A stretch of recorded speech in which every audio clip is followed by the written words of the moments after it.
देश के 12 ज्योतिर्लिंगों में सर्वोच्च केदारनाथ धाम की अनोखी कहानी है।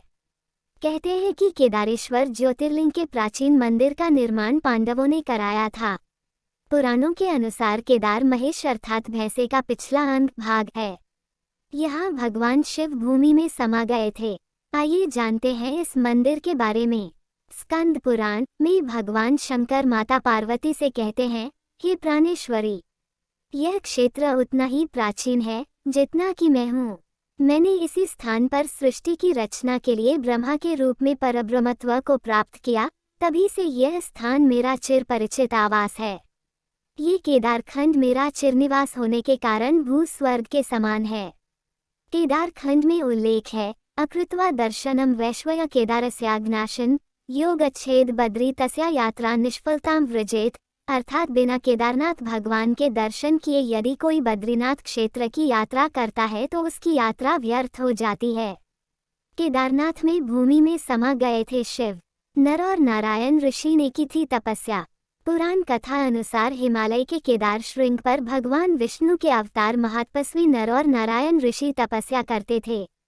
उनकी आराधना से प्रसन्न होकर भगवान शंकर प्रकट हुए और उनके प्रार्थनानुसार ज्योतिर्लिंग के रूप में सदा वास करने का वर प्रदान किया। ये स्थल केदारनाथ पर्वतराज हिमालय के केदार नामक श्रृंग पर अवस्थित है।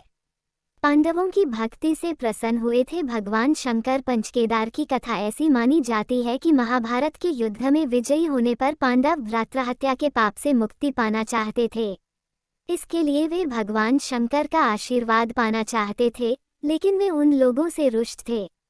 इसलिए भगवान शंकर अंतर्ध्यान होकर केदार में जा बसे। पांडव उनका पीछा करते करते केदार पहुंच ही गए।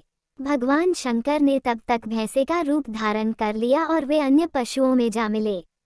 अतः भीम ने अपना विशाल रूप धारण कर 2 पहाड़ों पर पैर फैला दिया।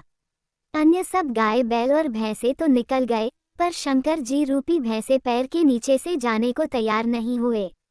भीम बलपूर्वक इस भैंस पर झपटे, लेकिन भैंस भूमि में अंतर्ध्यान होने लगा। तब भीम ने बैल की त्रिकोणात्मक पीठ का भाग पकड़ लिया। भगवान शंकर पांडवों की भक्ति दृढ़ संकल्प देखकर प्रसन्न हो गए।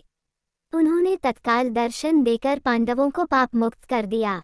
उसी समय से भगवान शंकर भैंस की पीठ की आकृति पिंड के रूप में श्री केदारनाथ में पूजे जाते। आशा करते हैं आपको कहानी अच्छी लगी होगी। अगर कहानी अच्छी लगी है आपके चैनल को सब्सक्राइब, वीडियो को लाइक जरूर करें। मिलते हैं अगली कहानी में, तब तक के लिए राधे राधे।